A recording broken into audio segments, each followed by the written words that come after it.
go. There is this clip circulating over on X at the moment. It's of an old debate that Dave Smith had with the likes of Dennis Prager.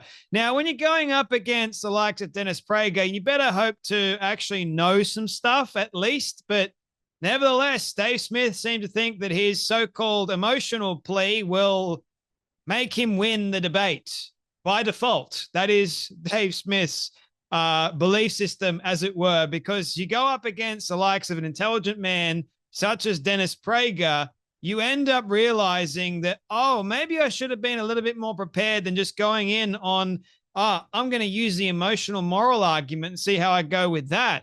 But this clip that maybe you've seen, maybe you haven't, is circulating because Dennis Prager literally silenced and humiliated Dave Smith, but he didn't seem to get the memo. Dave Smith has recovered quite well after this debate and has gone on since to continue spouting the same nonsense that he was sharing in this very particular debate. And guess what? He has not learnt his lesson. I don't think he ever will learn his lesson, especially when it comes up against learned people like Dennis Prager. It doesn't matter if you have the most intelligent person, let's say, for example, Jordan Peterson would debate Dave Smith about the Israel conflict, and you actually had some logical, insightful arguments, it would go over Dave Smith's head completely. He's not interested in hearing any of those sorts of arguments because in Dave Smith's mind, like what you saw with Douglas Murray, I don't believe anything that you're saying is right, Douglas Murray, because I've seen a great deal of propaganda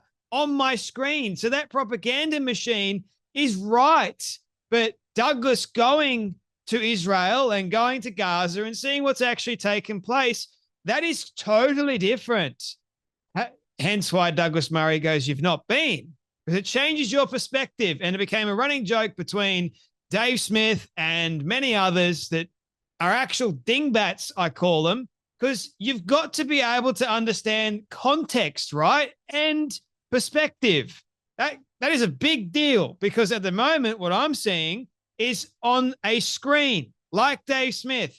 So I rely on the testimony of trustworthy people like Douglas Murray and like many others that actually know what the hell they're talking about when it comes to the issue of Israel. And when you talk about logic, reason, and rationale, it makes sense, especially with the whole Israel versus Hamas. Hamas is a terrorist organization. But Dave Smith doesn't seem to really care about all that sort of stuff. No, he just is going off of, what's going on in Gaza at the moment is horrible. Keeping in mind that a vast majority of the Palestinians overwhelmingly support Hamas. There's probably a select few that don't. But anyway, let me show you this very particular clip of Dave Smith. And I love it when Dave Smith is utterly silenced and humiliated because it's brilliant. Have a watch. Let's take this one group for a second, the innocent Palestinians. I hope both of you would concede that such a group does exist. Nobody has been through it worse than that group, the innocent Palestinians. At a certain point, I think the question needs to be asked, does Israel have a right to do what it's been doing to the innocent Palestinians for many, many decades now? Every analogy could have been applied to Nazi Germany. There were innocent Germans who were killed by the Allies in the bombing and in invasions and so on.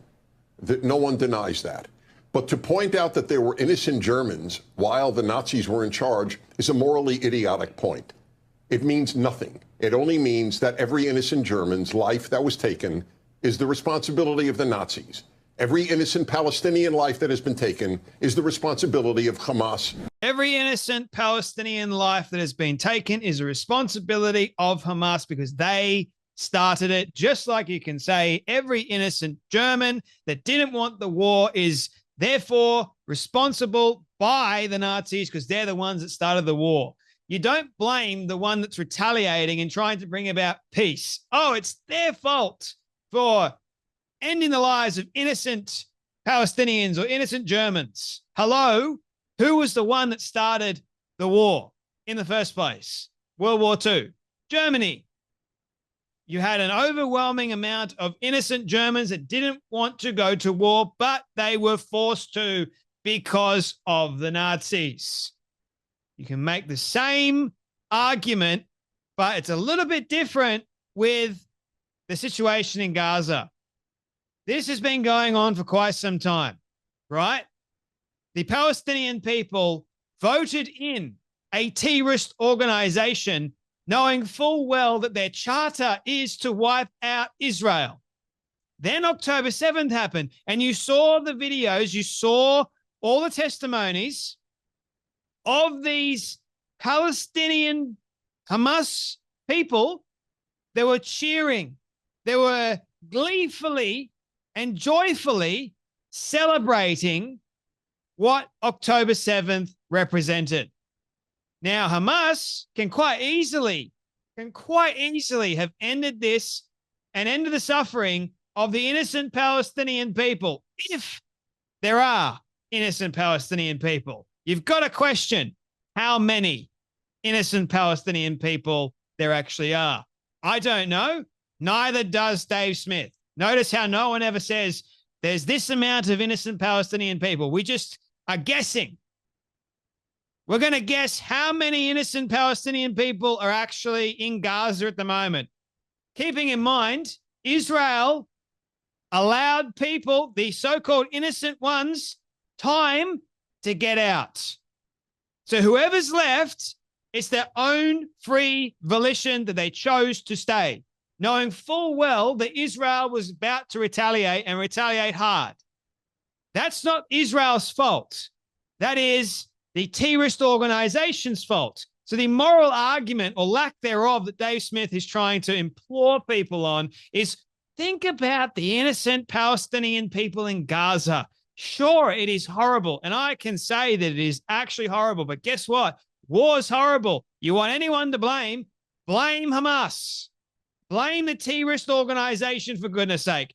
Don't go blame Israel for retaliating against October 7th, for trying to get rid of the terrorist Islamic organization that wants them gone. But, of course, dingbats like Dave Smith don't seem to think that far into the actual logical space of the argument, do they? No, because to them, my emotion. Let's go with my emotion, shall we? I'll go all in with my emotion. How dare Israel attack the innocent Palestinians? All right, why hasn't any of the innocent Palestinians told Israel where they're keeping the hostages? Wouldn't it make sense? I want the suffering to end. Okay, tell us where the hostages are being kept.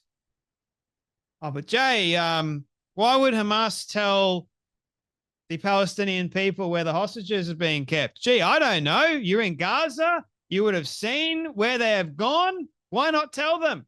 You've seen the endless amount of suffering. Sure, to goodness, someone would have been fed up, right? Oh, the so-called reports of Israel gunning down innocent Palestinians at an aid site. There's no credible evidence of that. But people like Dave Smith will go along with the argument. That's another video, believe you me. It's coming today too.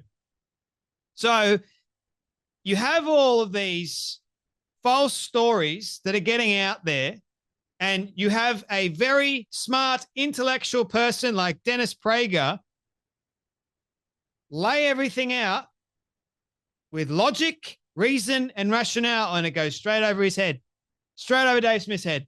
No idea. Douglas Murray did a very similar thing. And Dave Smith, no idea. Because in Dave Smith's mind, he's right, everyone else is wrong. It's the same playbook that Candace, Tucker, himself, Jake Shields, many others use. I don't know if you guys have noticed it, but I certainly have. I'm right. I'll say I told you so, but I'll never admit that I'm wrong. Because why would I do that?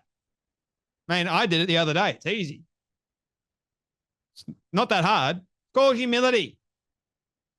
Goes a long way.